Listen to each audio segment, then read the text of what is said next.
Bonjour, bonjour, mon petit chiflet, Amber here, and it is 2025. Happy New Year. New Year. Same crooked camera setup.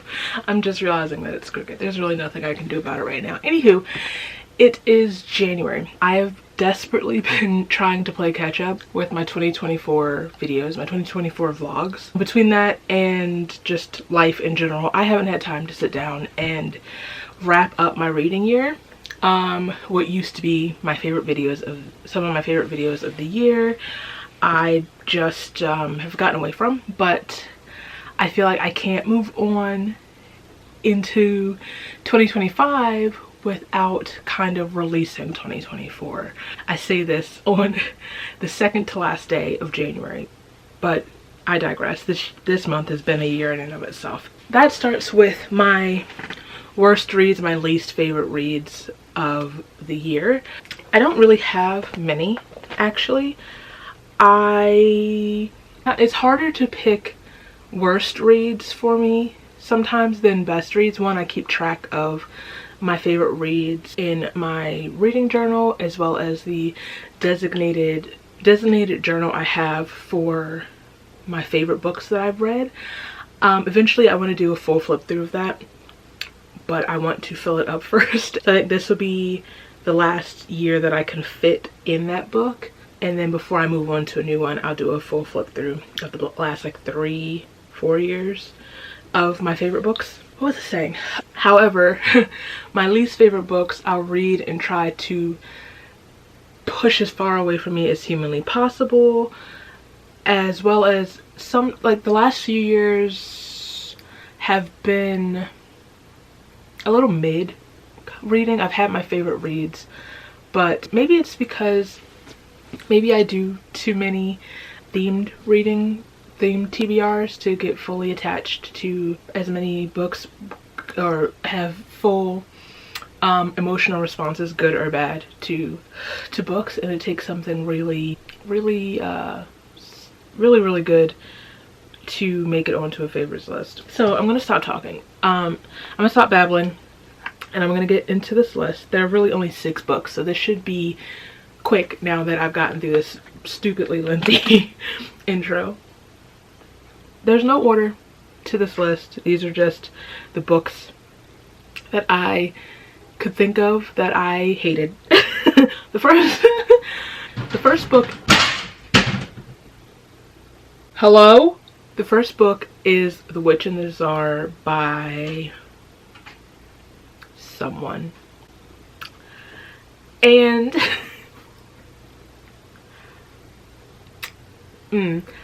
okay. I initially started the book, I remember I started it in September of 2023. I was, whatever year I was doing sort of like witchy reads in September. Was that 2023? Must have been. It must have been 2023. And I couldn't get into it, so I put it down. And then I tried to read it again in I tried to read it physically in 2024. Was not retaining a single thing. So I said I thought I would try the audiobook. Honestly, don't ask me a thing about anything that happens in this book, because I didn't retain a single thing about this book. I don't know anything that happened. I don't even remember really what it's about. I think it's a Baba Yaga retelling. I'm pretty sure it is, because when I initially tried to read it, I was also reading Thistlefoot, which is also a Baba Yaga inspired story, which I loved. I love Thistlefoot so much. So that really probably had to do with why I really couldn't vibe with The Witch and the Czar after reading Thistlefoot. But yeah, I don't know what happened to that book. So of course I had to make this list, because you could honestly tell me I didn't read it and I'd believe you, because I've never zoned out of a reading experience so hard. Next book I have on this list is Best I Never Had by Jeannie Cho, I believe. And I had wanted to read this book for a while. I had heard someone I read a tweet where someone was gushing about it and the premise sounded like really promising. What was the premise? Okay, let me think. Put on my thinking cap. It followed two characters who were friends in high school. And they're like reconnecting. I think did they have feelings for each other in high school? And like never really got a chance to act. I don't remember. But it was like a sort of like a second chance romance type vibe, sort of. And it just didn't work for me. The writing style didn't really work for me. I didn't need the constant reminders of what had gone on in high school. I didn't need every chapter to start with a flashback to high school. I get it. A few like flashbacks interspersed within the plot would have been just as good, would have really gotten the point across, but it was dwelling too much in high school, and I just didn't like the writing. That's all I can really remember. I had wanted to read it for so long, to be let down so hard, you know? I don't want to talk about this. The Familiar by Leigh Bardugo.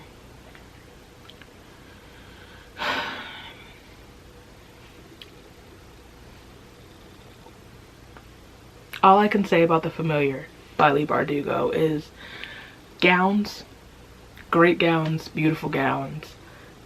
The cover of the book is stunning and really duped me.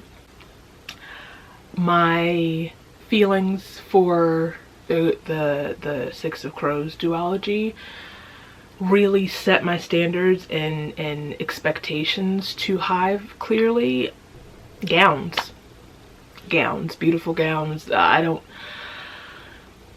seriously, these books, like, if you truly ask me why I disliked these books, I can't even tell you after a certain amount of time in detail, because I can just tell you the way I feel when I remember those books. And I'm so hurt, Lee. I'm so hurt. I wanted this book, the premise of this book, the setting of this book, the vibe of this book. The execution of this book, though. Is this the same person that wrote The Crows? The same person that created Ketterdam and gave us Kaz and Inej and Jesper and My Baby Wylan? Matthias and Nina?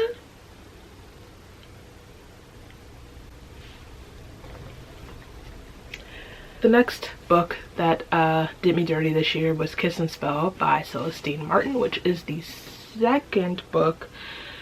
I don't know what the series is called, but it's the second book after Wishful Thinking, which I really did enjoy when I read it, and so I assumed the rest of the books going forward would be just as fun of an experience, and it wasn't. It probably had a lot to do with the fact that this follows Ursula. These books follow a family of witchy women who live in this, like, I don't know if it's hidden or this like town, tiny town, a small town of like magical creatures in the Jersey Shore. And the first book made me want to be in New Jersey, find this tiny little magical town in the Jersey Shore. Ew. This book, however, ruins that, and I feel kind of, I have to think it a little bit because I am reset to, please, what was I saying? Oh, a lot of it had to do with the fact that this follows the main character from the first book's cousin, Ursula, who I hated in the first book. So part of me knew going in that I probably wouldn't connect to it the way I did the first one because I didn't like Ursula, but I had hope that my mind would be changed about her. And was my mind changed about Ursula now that she was the lead of this book? It went from me hating her to me not caring about her. I didn't care about this story. I didn't care about these characters, either of them.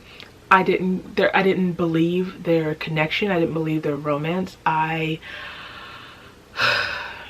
struggled. I trudged. I had plans to read that book and immediately go into the final book of that series, which is Deja Brew. Deja Brew is still sitting on my bookshelf because I got scared. I read this book and I said, oh, no, that's okay. Yeah, it's okay. I'm gonna wait. I'm gonna put that off. And I should love this because it's a witch, a black witch, and a black fae prince.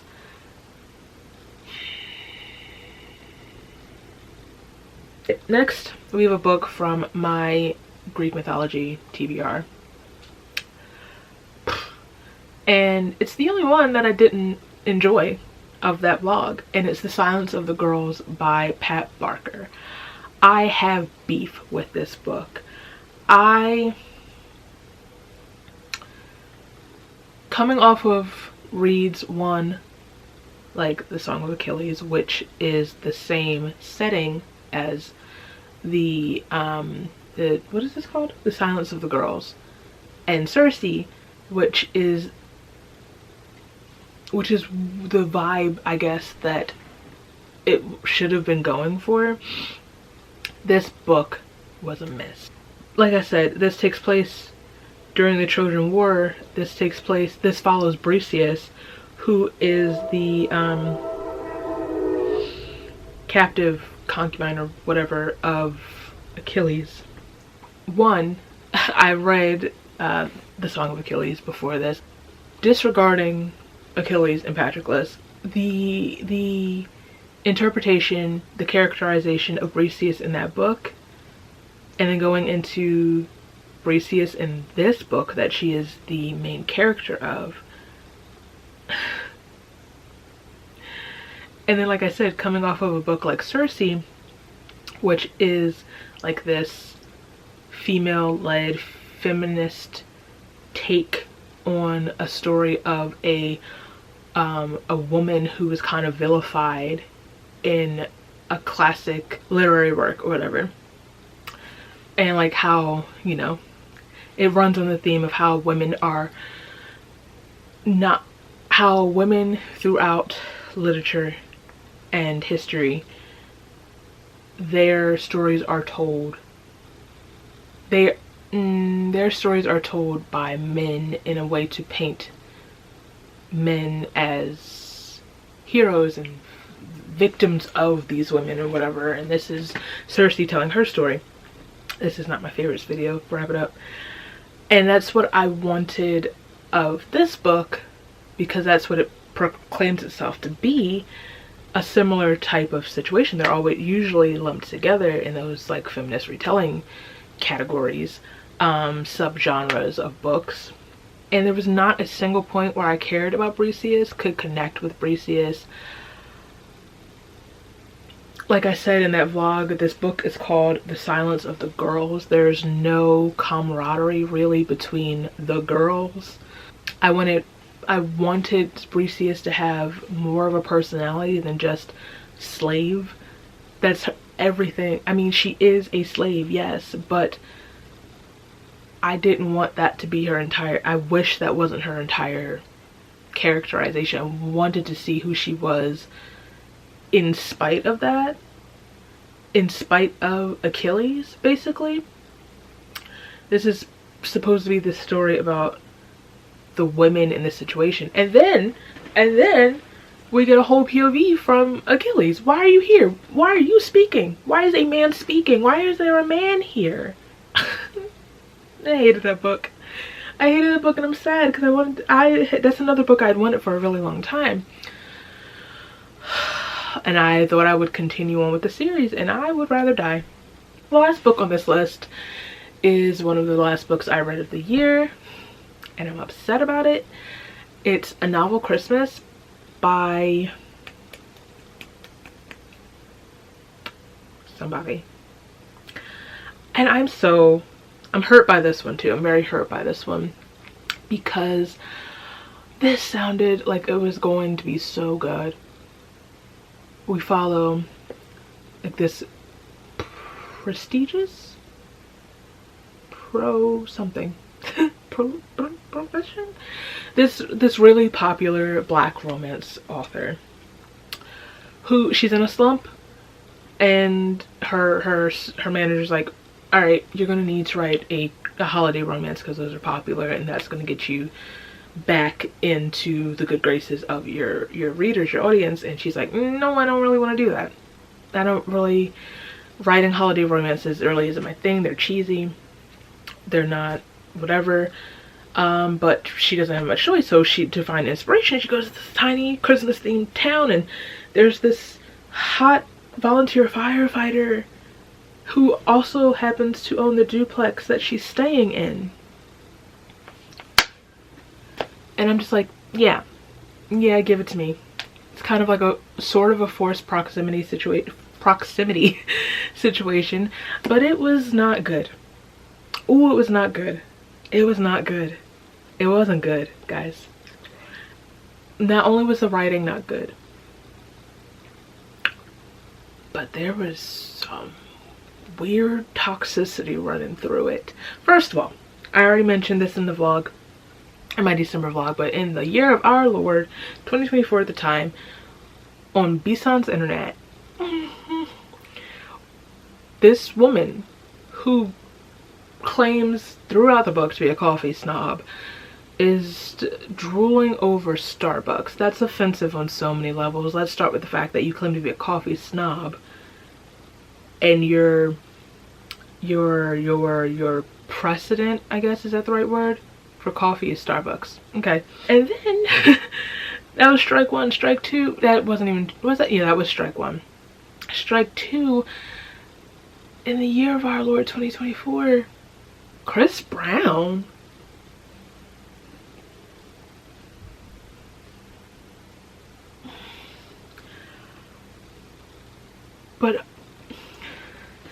and then there were so many weird and uncomfortable, like, slight subtle about like weight or body size or shape or the proportions of food. There's a lot of weird toxic gendered things going on, and I use the word subtle because it wasn't like in your face, but it was like, that's kind of gross. It's kind of gross. And you know, our main male character is like, big super alpha blah, blah, blah, dude, but like not in a hot way. There's a way to write them where you don't have to tell me. You don't have to tell me. And then, you know, the women are in the kitchen. The women are always in charge of the food, staying after to clean. Also, biggest offender. If I ever read the word yoni again, I'm going to do something drastic. I'm going to do something drastic and despicable.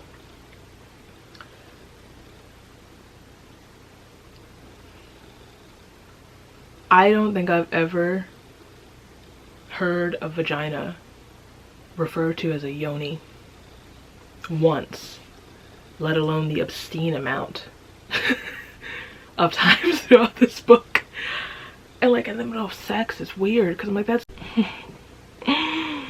my camera really just said, please stop talking. My card was full. I'm back. Let me wrap this up. I don't remember what I was saying. I know I was yelling about yoni, and how I never want to hear that word. I never want to taste it. Not taste it. I never want to experience it, perceive it ever again, especially not in the context of him being inside her yoni. Please. So those are my least favorite books. Those are the books that did me dirty in 2024. And it's disrespectful. I'm hurt. I'm gonna write a letter. Thank you for watching. If you like this video, please give it a thumbs up. If you like me, feel free to subscribe. All my places are down below so you can follow me and I'll follow you back. And I'll see you very soon. Bye.